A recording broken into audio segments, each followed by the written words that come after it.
ना होगा, और अगर सब मिलकर कोशिश करें तो रास्ता निकल सकता है। राजू के चेहरे पर एक उम्मीद की किरण जागती है। हाँ बाबा जी, अगर सब मिलकर काम करें तो हम पानी ढूंढ सकते हैं। हमने पहले कभी ये कोशिश ही नहीं की। लेकिन इतनी कठिन जमीन में नया कुआं खोदना आसान नहीं। मुश्किल जरूर है, नामुमकिन नहीं। अगर हम मिलकर काम करें तो ये हो सकता है। राजू खड़ा हो जाता है, उसकी आंखों में एक नई रोशनी है। तो फिर हम कल से काम शुरू करेंगे। मैं गांव के सभी युवाओं को इकट्ठा करूंगा।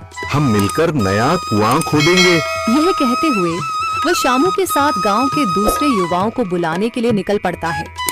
कहीं दूर से गरज की हल्की सी आवाज आती है, जैसे आकाश ने उनकी उम्मीदों की गवाही दे दी हो।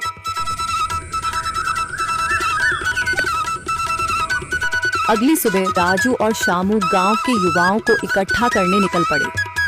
चौधरी महेश की हवेली के सामने एक भीड़ जमा है। बाबा जी, संदरी, गांव के कुछ बुजुर्ग और किसान सभी मौजूद हैं। हम हाथ पर हाथ रखकर नहीं बैठ सकते। अगर अल्लाह ने हमें हिम्मत दी है तो हमें खुद पानी के लिए मेहनत करनी होगी। हम एक नया कुआं खोदेंगे। लेकिन राजू, क्या हमें यकीन है कि वहाँ पानी मिलेगा? बेटा, पानी जमीन के अंदर होता है, बस सही जगह खोदने की जरूरत है। हमने अपने बुजुर्गों से सुना था कि पुरानी नहर के पास जमीन नरम थी, शायद वहीं पानी हो। बाबा जी सही कह रहे हैं। अगर तुम सब यह काम करने के लिए तैयार हो तो मैं अपने कुछ मजदूर भेज सकता हूँ। धन्यवाद चौधरी जी, लेकिन हम सब खुद भी मेहनत करेंगे। यह हमारे गांव के अस्तित्व की लड़ाई है। संदरी, जो अब तक चुप थी, आगे बढ़ती है। हम औरतें भी पीछे नहीं रहेंगी। हम पानी लाने की व्यवस्था करेंगी, खाना बनाएंगी, ताकि तुम सब आराम से काम कर सको।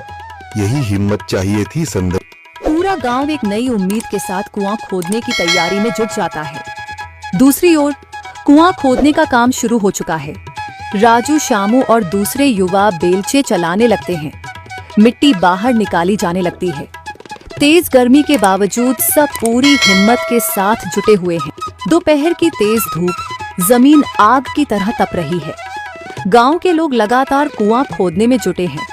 हाथ छिलने लगे हैं, माथे से पसीना बह रहा है, मगर किसी ने हार नहीं मानी। महिलाएं पानी और सत्तू लेकर आती हैं ताकि पुरुषों को कुछ राहत मिले। हमें और गहराई तक जाना होगा। अब तक सिर्फ सूखी मिट्टी और पत्थर ही निकल रहे हैं। राजू, यह बहुत कठिन काम है। अगर हमें पानी न मिला? अल्लाह मेहनत करने वालों को कभी निराश नहीं करता बेटा। तुम सब अपनी कोशिश जारी रखो, पानी जरूर निकलेगा। हिम्मत मत हारो। अगर अब रुक गए तो फिर कभी पानी नहीं मिलेगा। सभी फिर से जोश में आकर काम में जुट जाते हैं, मगर सूरज की तपिश बढ़ती जा रही है और कई लोगों की सांसें तेज चलने लगती हैं। तभी एक तरफ से रामलाल और उसके आदमी हंसते हुए आते हैं। अरे भाई, तुम्हें लगता है कि जमीन तुम पर रहम करेगी?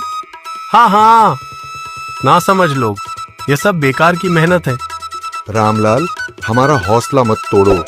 अगर तुम मदद नहीं कर सकते तो कम से कम मजाक भी मत उड़ाओ। मदद? हाँ, मैं अपने कुएं का पानी बेच सकता हूँ, मगर मुफ्त में नहीं दूंगा। राजू सब अनसुना कर फिर काम में लग जाता है। शाम होने लगती है, लेकिन अभी तक पानी का नामो निशान नहीं। कुछ लोग मायूस होकर पीछे हटने लगते हैं। राजू, शायद रामलाल सही कह रहा है, यह सब बेकार है। नहीं शामू, हमें हार नहीं माननी। अगर आज हार गए तो फिर कभी हिम्मत नहीं कर पाएंगे। तभी अचानक फावड़ा किसी कठोर चीज से टकराता है। एक अजीब सी आवाज आती है। राजू चौंक कर देखता है और जल्दी जल्दी मिट्टी हटाने लगता है। अचानक एक ठंडी लहर महसूस होती है। सभी लोग दौड़कर आते हैं। जैसे जैसे मिट्टी हटती है, नीचे से गीली जमीन नजर आने लगती है। सब हैरान रह जाते हैं। सुभान अल्लाह, मैंने कहा था ना, अल्लाह हमारी मेहनत को जाया नहीं करेगा। राजू और बाकी सभी जोर लगाते हैं। कुछ ही पलों बाद अचानक मिट्टी के नीचे से पानी की एक छोटी सी धारा फूट पड़ती है। गांव वाले खुशी से चिल्ला उठते हैं। पानी पानी निकल आया। यह अल्लाह की कुदरत है रामलाल, जिस पर तुम्हें यकीन नहीं था।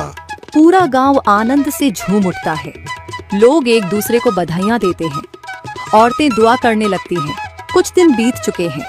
गांव वाले नए कुएं से पानी भर रहे हैं, खेतों को सींच रहे हैं और जिंदगी फिर से पटरी पर लौट रही है। मगर रामलाल अब भी अपनी